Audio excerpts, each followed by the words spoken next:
আপনার দরবারে ভরিয়া যখন আমাদের সকলের সম্পদের বিচ্ছিন্নতা, শারীরিক অসুস্থতা এবং ফসল ক্ষতি সাধনের মাধ্যমে আর যারা এই অবস্থাতেই ধৈর্য ধারণ করবে তাদের জন্য রয়েছে উত্তম পুরস্কার। আমার মাকে স্টেটমেন্ট দিতে দেয় নাই, চিকিৎসা নিতে দেয় নাই আমার মাকে। বিদেশে যাওয়ার জন্য বারবার আমরা চাপ দিয়েছি, সেই খুনি শেখ হাসিনা আমার মাকে বিদেশ নেওয়ার জন্য দেয় নাই। দেশে রেখে আমাদের মাকে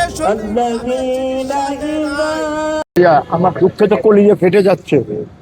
কেননা তিনবারের সকল প্রধানমন্ত্রী বেগম খালেদা জিয়া আমাদেরকে যে আশা, যে আকাঙ্ক্ষা, যে নেতৃত্ব দিয়ে গেছেন, আমরা জীবনে যে কি জিনিস হারালাম আজকে সেটা বলে কল্পনা বলা যাবে না।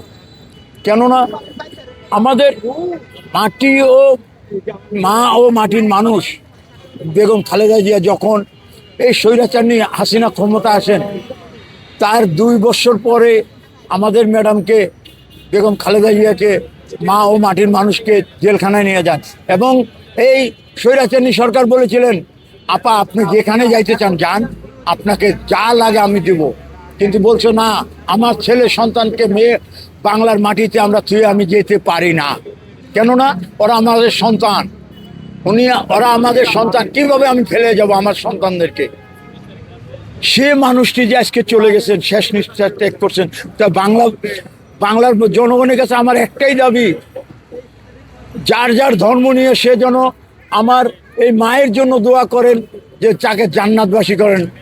এই আশাটাই আমি ব্যক্ত করি সকলের কাছে। আমার অনুরোধ থাকবে সকল পেশার মানুষের কাছে, সকল, আর আমাদের রিক্সাওয়ালাদের পক্ষ থেকে তার কাছে আমরা তার জন্য দোয়া করব, আল্লাহ তাকে যেন বেহেশতবাসী করেন, জান্নাতবাসী করেন, তাকে আল্লাহ যেন সহি সালামতে রাখেন। আমরা দোয়া করছি, আল্লাহ খালেদা জিয়াকে আল্লাহ যেন বাংলাদেশের জনগণ তাকে সর্বোচ্চ সম্মান করেছে,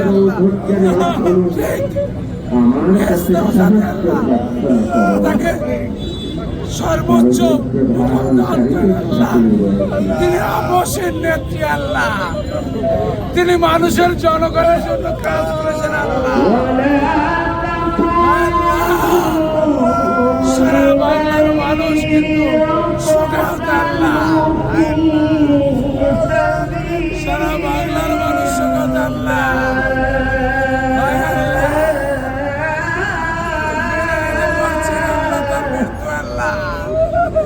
গতকালকেও আল্লাহ এখানে বসে আল্লাহ খালেদা জিয়া এই টাইমে আল্লাহ চিৎকার করেছি আল্লাহ, আজ আল্লাহ তুমি তোমার কাছে নিয়ে গেছো আল্লাহ, আল্লাহ আল্লাহ আল্লাহ। বাংলাদেশের জন্য, বাংলাদেশের রাজনীতির জন্য, বাংলাদেশ জাতীয়তাবাদীর জন্য, দলের জন্য এক শোকবহ দিন। আজ ভোর বেলা মানুষ ফজর নামাজ পড়ে যখন প্রাতঃভ্রমণে বের হয়, ঠিক ওই সময় খবর আসে দেশের অভিভাবক, দেশের রাজনৈতিক অভিভাবক, বাংলাদেশ জাতীয়তাবাদী দলের অভিভাবক, জাতীয়তাবাদী দলের লাখো কোটি ভক্ত কর্মীকে এতিম করে দিয়ে দেশ নেত্রী বেগম খালেদা জিয়া, আপসহীন নেত্রী বেগম খালেদা জিয়া আমাদের মাঝ থেকে চিরবিদায় নিয়েছেন। তার এই বিদায়, যদিও মানুষের মৃত্যু একটি চিরায়িত সত্য, তারপরেও বলতে হয় তার এই মৃত্যু আমাদের কাছে স্বাভাবিক না। বিগত স্বৈরাচার সরকার, স্বৈরাচার ফ্যাসিস্ট শেখ হাসিনা তার উপর জুলুম নির্যাতনের মাধ্যমে তাকে তিলে তিলে হত্যা করেছে। আমরা এটাকে স্বাভাবিক একটা মৃত্যু হলেও আমরা এটাকে বিএনপি কর্মী দেশবাসী কখনোই এটাকে স্বাভাবিক মৃত্যু বলে মানতে পারছি না। সেই গত 2008-এর নির্বাচনের পর ফ্যাসিস্ট সরকার শহীদ মইনুল রোডের বাড়ি থেকে তাকে উচ্ছেদ করে। তার পূর্বে 111 সরকার আজকের যে আমাদের ভারপ্রাপ্ত চেয়ারপারসন জনাব তারেক রহমানের উপর চরম শারীরিক নির্যাতন করে, বেগম জিয়াকে কারারুদ্ধ করে। তারপর নির্বাচনের পরে ফ্যাসিস্ট সরকার মইনুল রোডের বাড়ি থেকে তাকে উচ্ছেদ করে। পরিতাপের বিষয়, একটা স্বাধীন দেশের 3 বারের প্রধানমন্ত্রীকে এক কাপড়ে বাড়ি থেকে বেরোতে বাধ্য করে কতিপয় সামরিক কুলাঙ্গার সহ এদেশের উচ্ছিষ্ট হওয়ার যোগ্য না এমন নিকৃষ্টতম কতিপয় বিচারপতি বিচারক তাদের মিথ্যে সাজায় বেগম জিয়া সাজাপ্রাপ্ত হন এবং তাকে একটা মামলায়, মিথ্যা মামলায় তাকে সাজা দেয়। পরিতাপের বিষয় যে নিম্ন আদালত তাকে 5 বছরের সাজা দিয়েছিল, উচ্চ আদালতে মানুষ আপিল করে কিছুটা রিলিফ পায়। সেই উচ্চ আদালত তার 5 বছরের সাজাকে 10 বছরের সাজা করেছে, করে তাকে কারাগারের অন্ধকার প্রকোষ্ঠে তাকে দীর্ঘদিন আটক করে স্লো পয়জনিং এর মাধ্যমে তার শারীরিক অর্গানগুলোকে অকেজো করে দেয়। এবং আকস্মিক গত নভেম্বর মাসে তিনি যখন অসুস্থ হয়ে পড়েন, সেনাবাহিনী দিবসের অনুষ্ঠান শেষ করে তারপরে বাড়ি ফিরে তিনি অসুস্থ হয়ে যান। দীর্ঘ 37 দিন এবার কেয়ার হাসপাতালে চিকিৎসার পর তিনি আজ মারা যান। পরিতাপের বিষয়, কতিপয় কুলাঙ্গার অপপ্রচার করে তিনি 14ই ডিসেম্বর মৃত্যুবরণ করেছেন। এগুলি কুলাঙ্গার, এগুলি দেশ জাতির শত্রু, স্বাধীনতার শত্রু। এই কুলাঙ্গাররা অপপ্রচার করে ডিসেম্বরের আমেজকে নষ্ট করতে চেয়েছিল। দেশ জাতির কাছে বিনীত অনুরোধ করব, সবাই তার জন্য দোয়া করবেন। তার সমস্ত ভুল ত্রুটি যদি কোনো গুনাহ থেকে থাকে, হে আল্লাহ, আল্লাহ আপনার কাছে ফরিয়াদ, আপনি আমাদের বিএনপির কর্মীদের কাছে উপরে তার সমস্ত গুনার দায় সমস্ত কিছু বিএনপি কর্মীদের দিয়ে তাকে নিষ্পাপ হিসেবে কবুল ও মঞ্জুর করুন। এবং আমাদের নেত্রী, আমাদের মা দেশনেত্রী বেগম খালেদা জিয়া আজকে সকাল ভোর 6টায় ইন্তেকাল করেছেন। ইন্না লিল্লাহি ওয়া ইন্না ইলাইহি রাজিউন।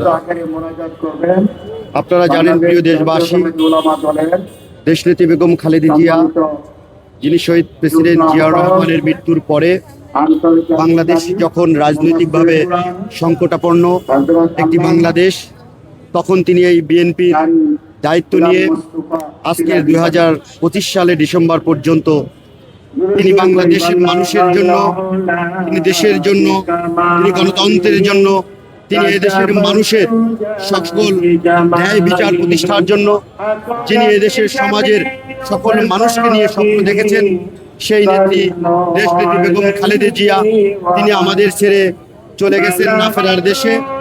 আমরা তার এই অকাল মৃত্যুতে গভীর শোক ও দুঃখ প্রকাশ করছি এবং সংসপ্ত পরিবারের প্রতি সমবেদনা জানাচ্ছি।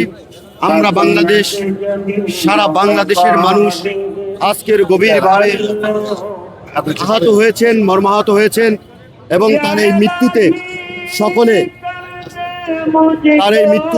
আমরা সকলে মিলে তার জন্য দোয়া করি, আল্লাহ যেন তাকে বেহেশত নসিব করেন এবং দেশের মানুষকে ধৈর্য ধারণ করার জন্য তৌফিক দান করেন। খালেদা জিয়া আজ সকাল 6 ঘটিকার সময় লিভার কেয়ার হসপিটালে ইন্তেকাল করেছেন। ইন্না লিল্লাহি ওয়া ইন্না ইলাইহি রাজিউন। তার মৃত্যুতে বাংলাদেশের 18 কোটি মানুষ শোকাহত। আমি মনে করি শহীদ জিয়া স্মৃতি সংসদের পক্ষ থেকে আমি সভাপতি মিরাজ শিকদার, আশা করি দেশনেত্রী বেগম খালেদা জিয়ার মৃত্যুতে আগামী দিনে রাজনীতি কোনো প্রভাব পড়বে না। আগামী দিনে রাজনীতিতে জাতীয়তাবাদী বিএনপিকে আরো শক্তিশালী করে তুলবে। আমাদের দেশ নায়ক ভারপ্রাপ্ত চেয়ারম্যান তারেক রহমানের হাত ধরে আমাদের আগামী ভবিষ্যৎ এগিয়ে যেতে হবে। এই বলে আমি আমার সংক্ষিপ্ত বক্তব্য এখানে শেষ করছি।